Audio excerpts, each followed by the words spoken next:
Welcome to ETF Edge, your go-to place for everything exchange-traded funds. I'm your host, Bob Pisani. Gold has been trying to decisively move over $2,000 for several years. This is the third attempt to get there and stay there.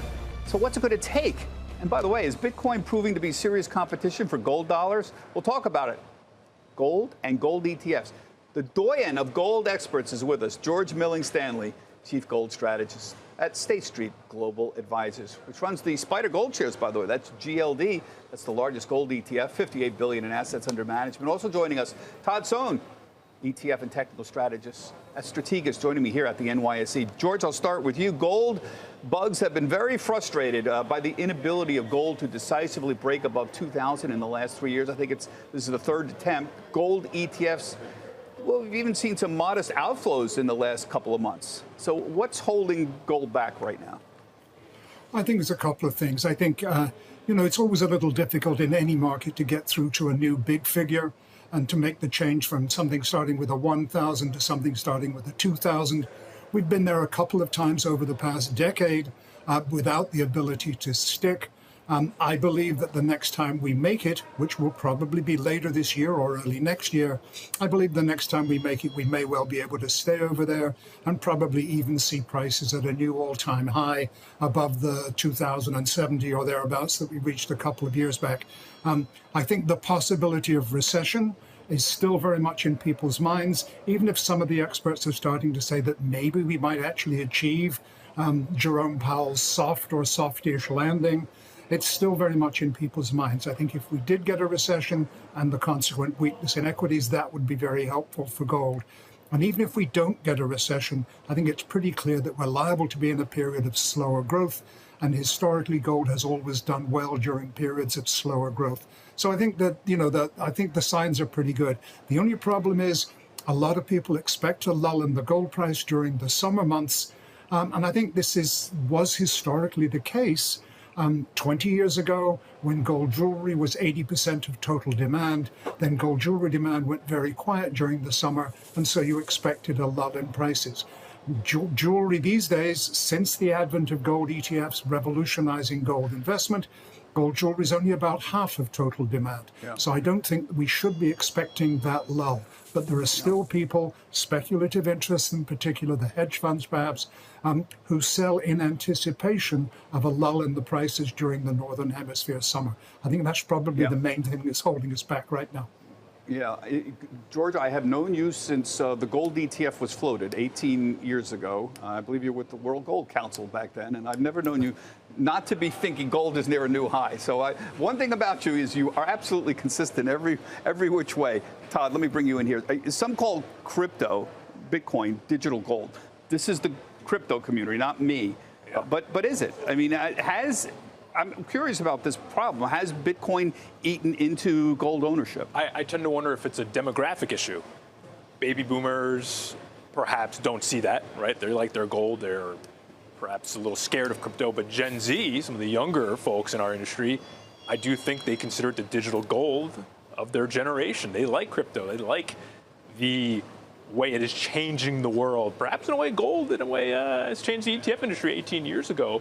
But I think the one knock against the digital gold argument is you just don't have enough history on Bitcoin and how it'll act in different environments as we know how gold can do over the last 50 years. Yeah, one thing is for sure, the investors believe gold has a monetary value. George, you have a new survey out. I wonder if we could put the full screen up here.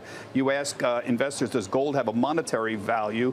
80% believe that it does. And of course, gold has a long history of use as money, but only 41% said they understand what influences the price. This intrigues me, George, because frankly, I've been studying gold for 25 years, and I'm a little mystified what impacts the price here. So I just want to show you this other survey here. Go ahead, give us a comment about what you think is impacting gold here. Is gold a hedge against inflation, for example? Yeah, look, gold is a hedge against inflation. Gold's a hedge against potential weakness in the equity market. Gold's a hedge against potential weakness in the dollar. There's a whole bunch of different things. To me, historically, the promise of gold for investors has always had a dual nature. One, that over time, not every year, but over time, gold can help to enhance the returns of a properly balanced portfolio. And gold can also help to reduce the volatility of a properly balanced portfolio. So if gold can help to enhance my risk-adjusted returns, I definitely want a small allocation to gold in my portfolio. On the digital thing, maybe the generational thing is kind of important. There was a lot of talk a few years ago that that people were selling gold and buying cryptocurrencies. We weren't able to see any correlation whatsoever between the price of Bitcoin, which at the time was the only cryptocurrency around, and creation redemption activity in GLD, for example. We saw no correlation whatsoever there. And I didn't know of anybody who was doing that or of any advisor who was advising his clients to do that. I think the real problem in terms of looking at cryptocurrencies as a strategic asset is that effectively the crypto universe lost 2/3 of a market cap of $3 trillion last year, going from 3 trillion down to 1 trillion. That to me does not suggest, that volatility does not back up any claims for cryptos to be a long-term strategic asset as a competitor to gold. And talking about time frame, we've had cryptocurrencies for 14 years. We've had gold for 6,000. That, to me, is a statistically significant sample basis for analysis in gold and not in cryptos. Yeah. And I'm following up on your study here, if we can put this up here. 20% of investors own gold currently. Of those that do own, it's 14% of their assets. That's interesting.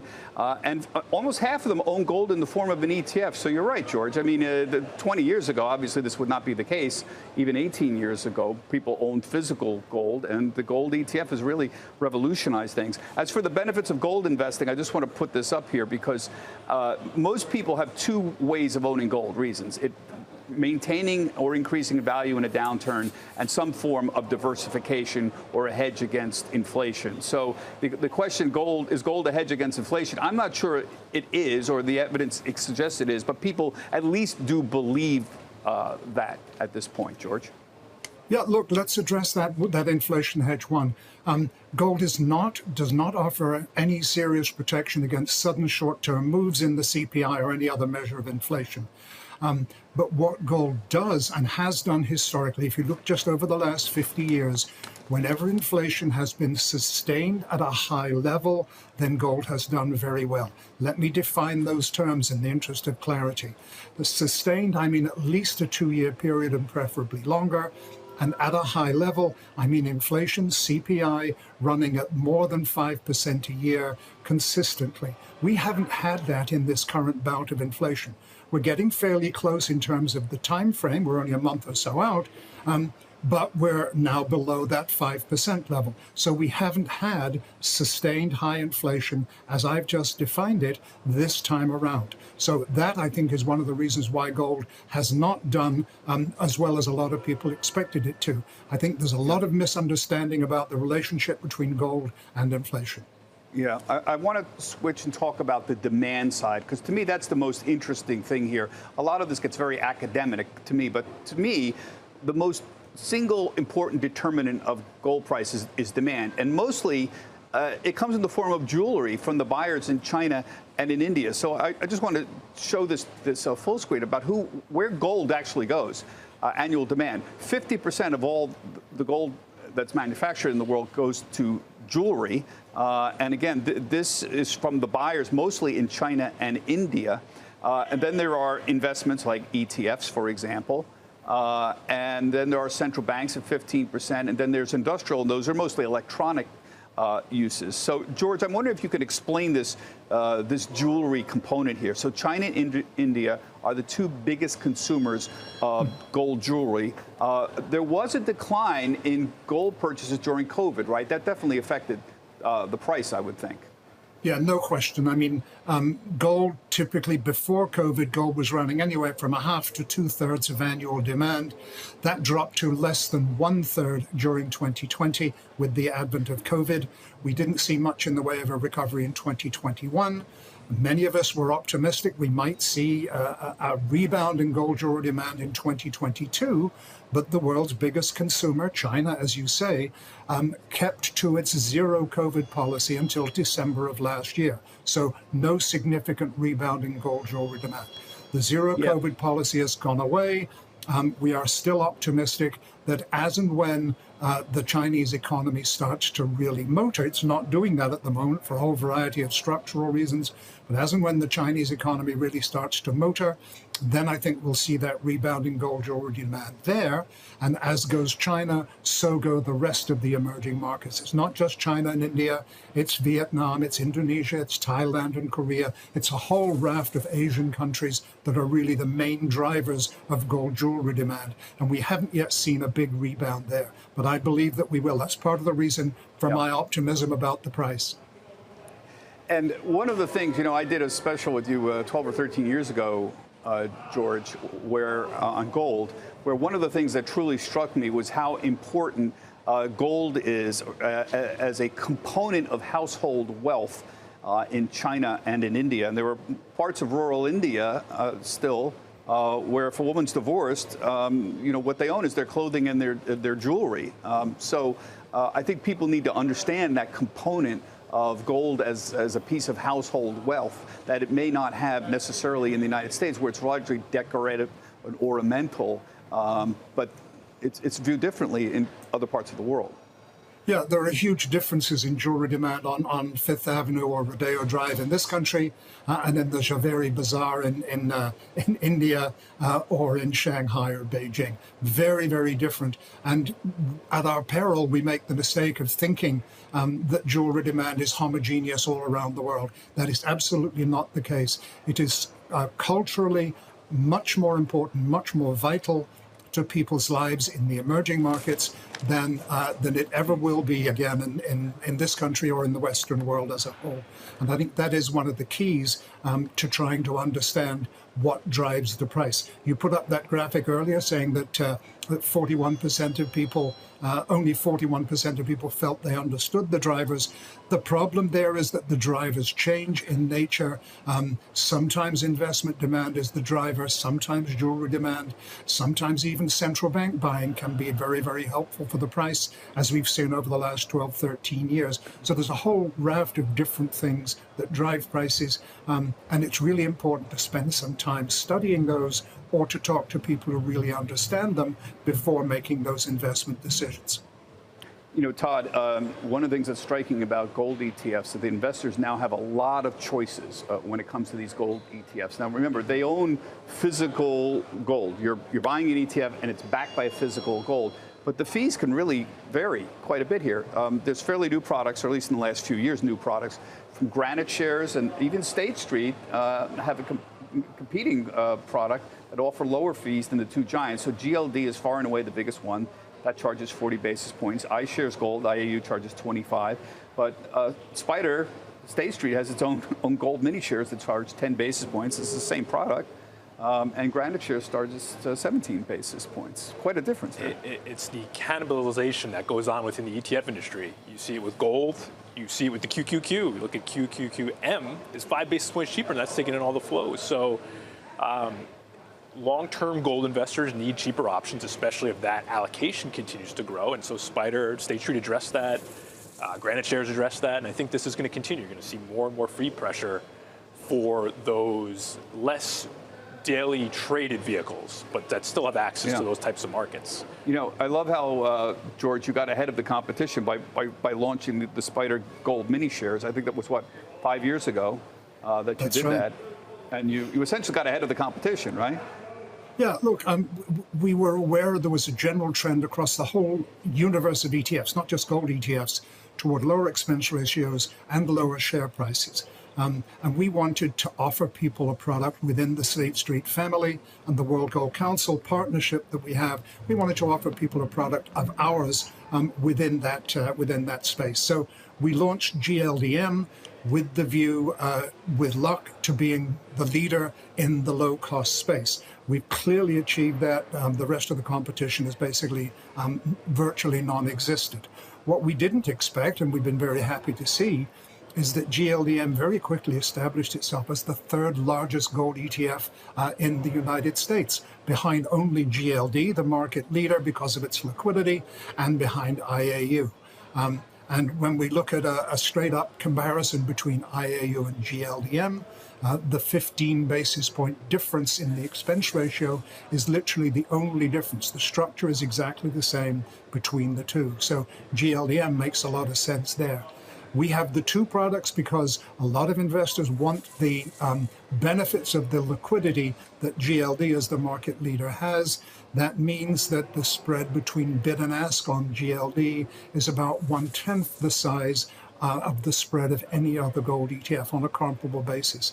So if you want to rebalance, to maintain a strategic allocation at a fixed percentage in a portfolio, then GLD is obviously your vehicle.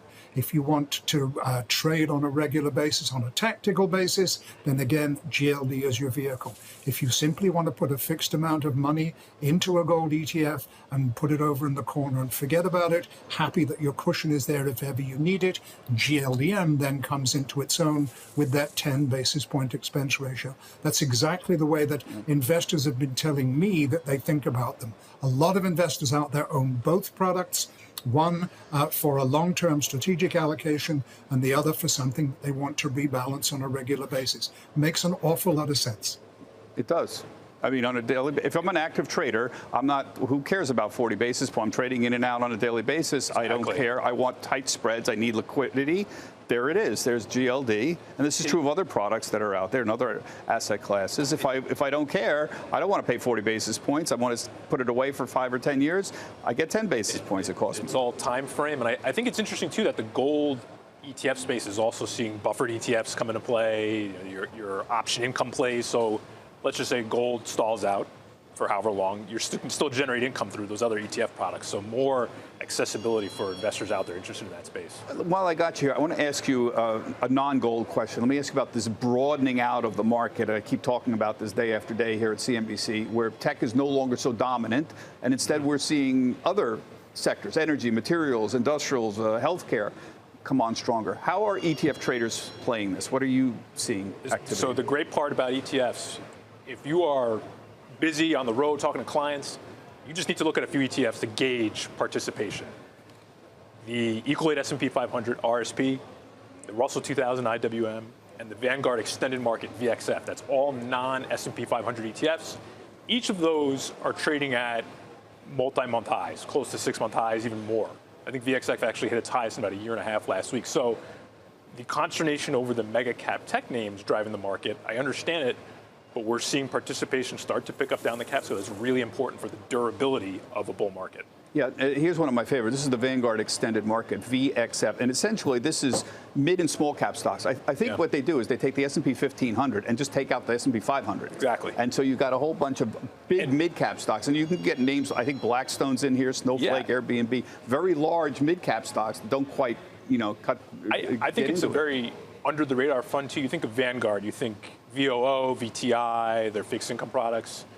VXF's down that list in terms of AUM, but is a very important tool in assessing market conditions. Yeah, so there's the again, example how you can play this. The RSP is perhaps the most popular product that's out there, and that just all S&P 500 stocks, 500 are equally weighted, not like the S&P, which is market cap weighted, and that's been outperforming, finally. Yeah. So the broadening story actually is happening. It's not just a bull's wish. They've been hopeful, dear God, please broaden the market out so it doesn't all happen with tech stocks. The broadening story is happening, which is important for the overall market. And then if you're trying to play it tactically, you say, you know what, I'm good on my tech. That's probably going to pull in because it had such a great run here. Well, RSP is good because you're going to get financial, energy, material, industrial exposure, and that's a kind of a catch-up and a value tilt in a way for the second half. Yeah, it's a terrific story, and we'll be on it, of course, as we go into earnings season. That does it for this week's ETF Edge. My thanks to George and Todd. We've asked Todd to stick around for our ETF Edge podcast and chat a little bit more about trends in ETFs. I've got some questions for him. And remember, you can see all of our shows on our website. That's etfedge.cnbc.com. Everybody have a healthy, happy, and safe trading week. Get the ABCs of ETFs with the ETF Edge newsletter. Your weekly update on the hottest trends, expert analysis, actionable ideas, and exclusive insight from host Bob Pisani. Sign up now at cnbc.com/ETF Edge newsletter.